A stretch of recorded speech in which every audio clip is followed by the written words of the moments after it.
Welcome to today's Global Connections program. I'm Bill Miller. What is the United Nations Office for Disaster Risk Reduction? What is the office doing to work with countries and individuals and private sector too around the world to deal with disasters? We'll be back in just a moment to talk about these and other important issues.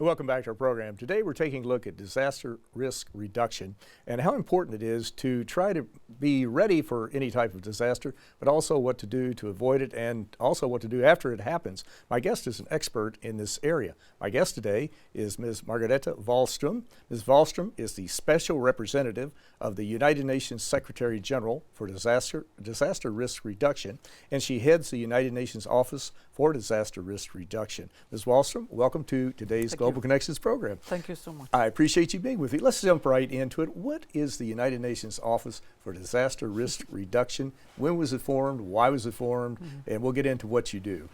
Well, the office was established in 1999, and really the purpose of the office was to outreach, advocacy, more knowledge, more understanding of risk issues, and an overall mobilization of a wider part of society, governments of course, but also you mentioned private sector, social groups. So just get a bigger, larger, more widespread, more profound conversation about disaster risk, what to do about it, not focus only on the disaster as an event, but actually the risks that trigger disasters and what to do to mitigate, prevent, and also deal with the consequences of disasters and get much more attention to the complexities of reconstruction after disasters. And I'm sure anybody who's gone through Hurricane Katrina or the horrific typhoons in the Philippines, they have their own definition of disaster, that's for sure. But how do you deal with the term disaster? How do you define disaster? Is it just one event, one type of natural event, or how do you define that? I think the understanding of disaster today, widely accepted, that is an event that disrupts and overwhelms a community, a country's capacity to respond and act to it. So, you know, a disaster can be 10 people is affected. It has so much to do with the capacity. So therefore, many of the catastrophic events that we have seen, of course, are disasters. But you will find that, I mean, let's think this climate change discussion. If you think about what's happening now, the illustration of climate change is described as disasters. If you think about the climate summit last year, all the introduction was about disasters. So, you know, I think the word disaster is in a way relative to the perception of a community. What is stability? But in its core, it's disruption, it's loss of various forms, and something that overwhelms the capacity of a society to respond to. Now, there's a term I've seen, Hyogo framework, HYOGO framework. What exactly is that, and how does that tie into what we're talking about when dealing with disasters? Well, the Hyogo framework for action, we call it HFA, in fact is the current international framework that guides action through governments using it to establish legal frameworks, action, institution, for social groups, etc. It was established, and it's very important because it's a milestone globally and nationally for how to see disasters. It came into existence just a few weeks after the Indian Ocean tsunami in 2004. Of course, the conference that adopted it was pre-planned, but because of the shock of the Indian Ocean tsunami, the framework became a different framework than it would otherwise have been, and with a lot of mobilization around the unacceptability of something like that happening with its very broad global impact, hundreds of thousands of people dead, and an enormous devastation. Exactly. Now, you've just recently released, I guess today, the 2015 Global Assessment Report, and I believe with Secretary General Ban Ki-moon in attendance at that. What exactly is that report? And let's talk about some of the conclusions, recommendations, and how important it is. But that report was in fact also started as a consequence of the Yoga Framework for Action, where the call by countries was we need more knowledge, we need more evidence, we have to monitor how global risk evolves. So this is the 4th report, and we are very pleased that Ban Ki-moon has supported each launch report. They have all had different themes. It started with disaster risk and poverty, disaster risk and public investment, disaster risk and private sector 2 years ago, and now this is aiming for sort of not the conclusion, but the whole of the decade. And what the report very importantly highlights is unless we are able to make the understanding and action on risk, there cannot be any sustainability, no sustainable development. As long as we treat the risk as something that is external to what we do for development purposes, the shocks and the losses that we just mentioned will continue to happen because we aren't planning for it. The second thing that it highlights, it's given a lot of substantive evidence now to what's the very likely future loss to countries and globally by year, based on the risk model that together with 15, 16 international risk institutions has been developed, modeling 6 hazards. It does not yet deal with drought, for example, which is a very important because it's quite complicated, but work is going on. And on that basis, it's saying that in order to deal with future losses, not year on year, the world, individual countries should put aside $360 billion. It's also comparing what's the loss to the world if you compare it with other familiar issues. It's the same scale of loss and impact as tuberculosis, for example. So all these are just try to do to make more concrete the comparison, because of course there is a tendency to say, oh, you never know when a disaster happens. Increasingly you actually will know that it happens. You have flooding every 2 years, every 3 years, cyclone prediction systems working well.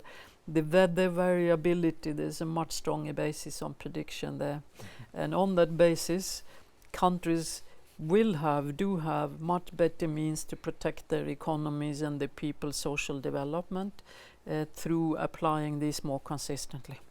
Now, if I understood you correctly, you said I think $360 billion in losses per year around the world. A large part of that, I guess, would be actual physical property, homes destroyed, roads destroyed, beaches eroded. But do they also factor in the human element there? Do you bring in the fact that people may be unemployed, for the factory is wiped out or something, or in Fukushima with the nuclear disaster that took place over there, that the people cannot go to work? Are all of those brought into this? No.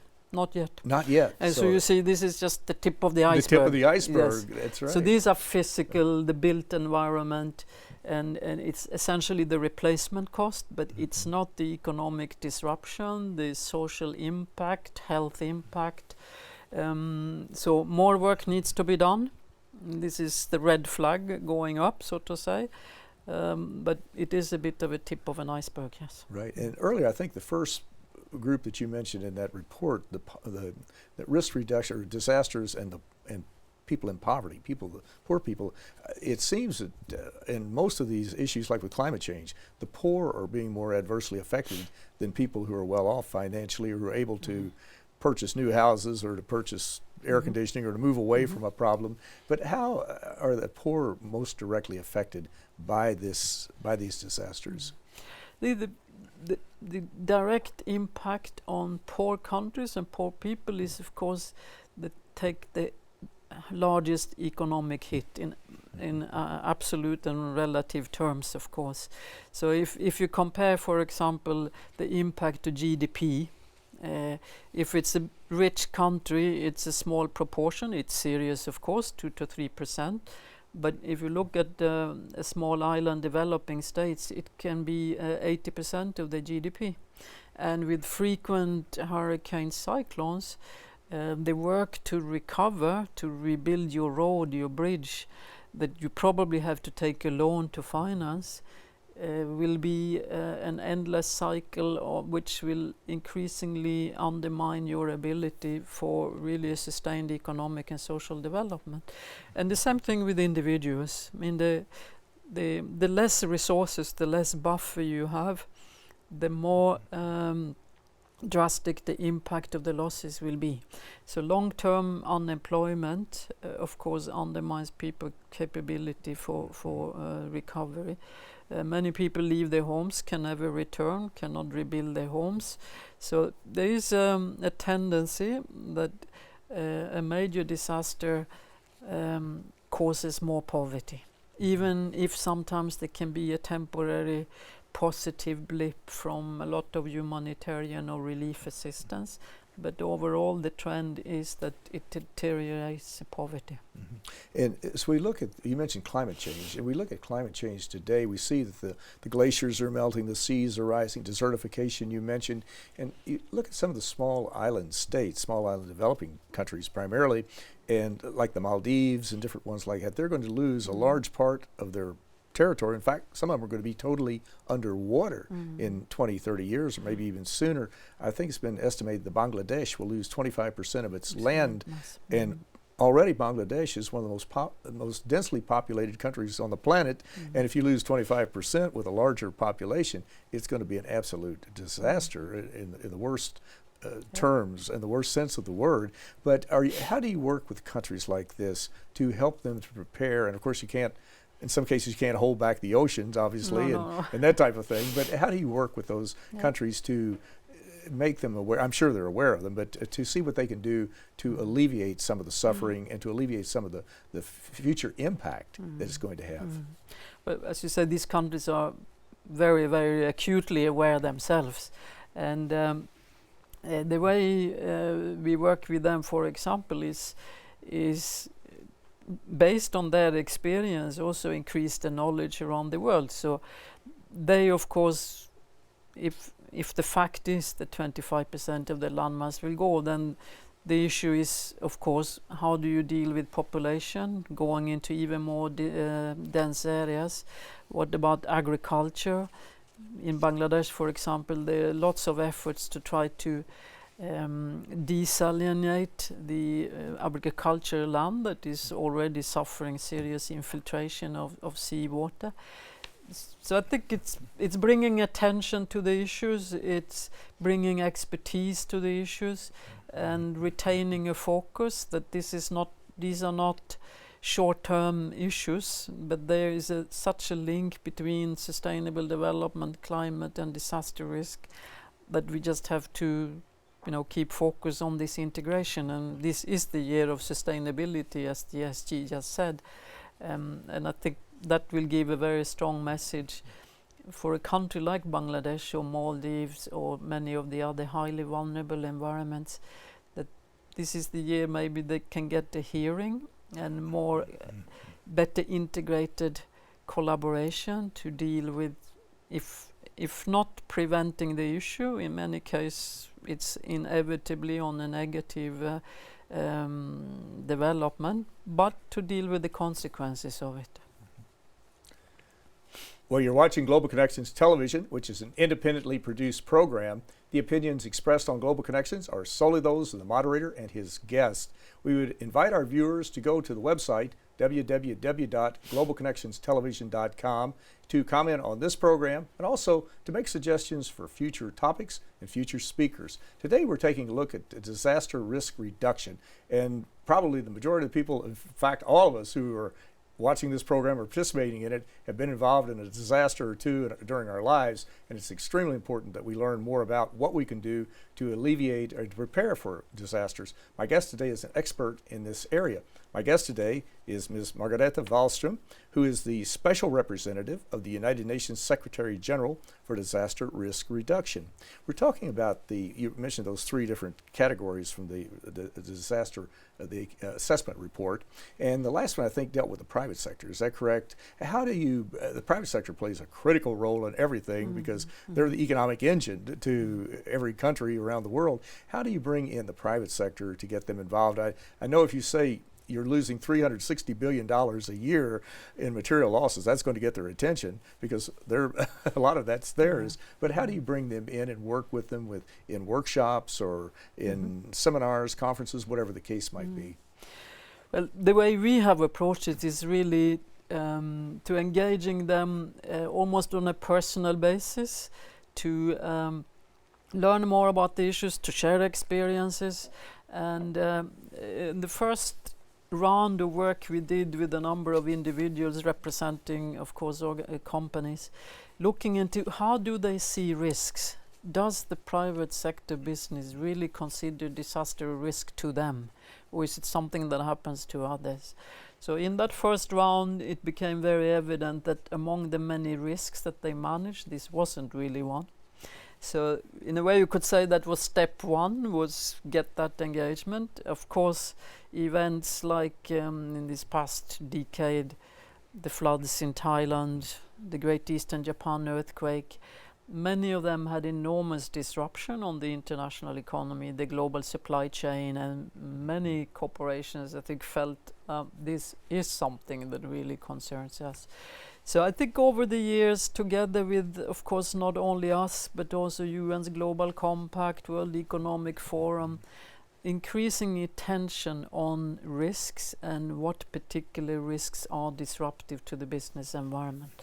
So that's certainly one driving force. Will you lose money or business sustainability? I think that to a very large number of companies, they also increasingly focus on their losses in relation to disruption of the workforce. If people don't come to work, if they cannot consume, someone loses money. Transport going down, etc. Power supply is one of the main issues that they worry about. But being a good citizen also as a corporation should have a good motivation. You know, that should add to your, I think, your reputation and as a company. So that's one area. And global companies, multinationals, for them, this is probably an easier thing. They can move, you know, their manufacturing or whatever to different locations. The ones that are really in danger are SMEs, small and medium enterprises.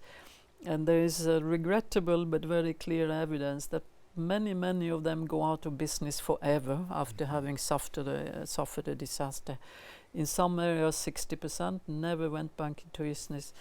And these companies are of course the ones that primarily ensure jobs, the economic recovery of a community. So a lot of the focus and interest now is how can SMEs have better protection. And there have been some initiatives, for example, in Japan, where a development bank and a Japan Development Bank look at can we build in incentives in our credit system that makes companies get a cheaper loan if they take protective measures and therefore protect themselves better. A lot of education, some global corporations have committed to work with their supply chain companies to make sure that they are more resilient. You know, this is good for both, each one of them. And we are trying to bring this community together around issues. They work on voluntary standards, they work on voluntary reporting on risk and sustainability. And there's a lot of focus, as you can understand, on infrastructure issues, because that's the heart of the economy. Exactly, and the bottom line is we're all in this together, and Yeah. just like with climate change, and we need to learn about it and be involved in helping to develop solutions and also to prepare for what is inevitable. We're going to have future disasters, there's no doubt about that. Secretary General Ban Ki-moon, the United Nations Secretary General, said that disabled people were really one of the largest untapped resources. This brings to mind that they also, it seems like they're in the direct line of fire. If you have some disability that maybe impedes your ability to move around or be mobile or whatever, if a disaster strikes like a hurricane or whatever, they have major problems. But how do you work with those folks, and what is this untapped resource that he was referencing? Well, given that, as you know, figures say around 11% of the world's population has one disability or the other. So there's just a very large, very often highly educated population that knows about what it means to be in the line of fire, as you said. And if you don't ask them what their problem is, and if they are not involved, of course our systems to plan for and mitigate disasters will be very incomplete. And I think we've seen now, in fact, the work on the Disability Convention has led to a very important mobilization of disability groups. So once, so to speak, the invitation was offered, what we've seen is a fantastic dynamic community that is really ready to take their share of the responsibility. On the other side, that requires that the approach to how to manage disaster risk, how to reduce disaster risk, is very inclusive. Disability is not one thing, it's a lot of different disabilities, and some people are really completely helpless unless they get help to evacuate, to move for information. But take simple things like early warning systems. They have to be adjusted so that people who are deaf can hear sirens, people who are blind can read text messages, and people who are immobile can move. I think the best example I can give you is a gentleman who is, I think he's the chairman of the Japanese Disability Association. He said, society today is designed to the standard of an able-bodied man. So it means that the rest of us somehow are not really fitting that standard of society. And I very often think about that when I see how we design systems. And from the superstorm Sandy, we have many examples of people who were forgotten and abandoned in their apartments because they couldn't move easily. There was no power, the elevators didn't work, the telephones didn't work. And so it's not only a physical design issue, it's also a community that cares and asks for the people who live in the same building and to ensure that they are part of a network. Exactly. And if our viewers would like more information, they can go to www.unisdr.org and focus in on what we're talking about today, and probably a lot of items we didn't get to. But let me ask you in the last minute and a half or so that we have, this is the hardest question probably, what do you see as the major challenges in the disaster risk reduction area as you look over the horizon or into the future as to work with everybody, really as many people around the world as you can? What are some of your major challenges? I think in a way is very simple to describe. It's how to move from focusing on the disaster as an event to understand the risks that trigger disasters. Because once you focus on the risk issues, you can start addressing them. You can reduce the risk, you can prevent, you can plan better. That sounds relatively simple, but it's a big transition because disasters themselves are so traumatic, catastrophic in the impact. So that's our tendency we have to. The second one has to do with us as individuals, and it multiplies when we think about states, is disasters tend to happen to somebody else. So there is a tendency that we continue to be surprised by the events that affect us because they weren't supposed to happen. Now, this requires, that's why it's so important, this idea of a risk-informed and risk-sensitive investment. And when you move into that area, I think that's the third challenge. In order to get this right, it becomes also a very technical issue. It's an issue about investment, it's about financial systems, it's about understanding risk in capital, for example. It's about how we plan, what we do, where we build. So it's not naturally an issue that speaks to people's imagination. But what should speak to people's imagination is next time someone stands up in front of an area that has been flooded or destroyed by a hurricane and says, we were completely surprised by this because it's never happened before. That's never the case. Everything has happened before. It's just that we move on and we forget. We must not do that. Exactly. You're absolutely right. And this is so critical that we focus on this issue because, as you mentioned earlier, that we think it may never happen to us, but it will. We will have some type of disaster. But Margareta Wahlstrom with the United Nations Office for Disaster Risk Reduction, I want to thank you so very much for a very interesting and a very informative program. Thank you. I'm Bill Miller. Thank you for joining us on today's Global Connections program.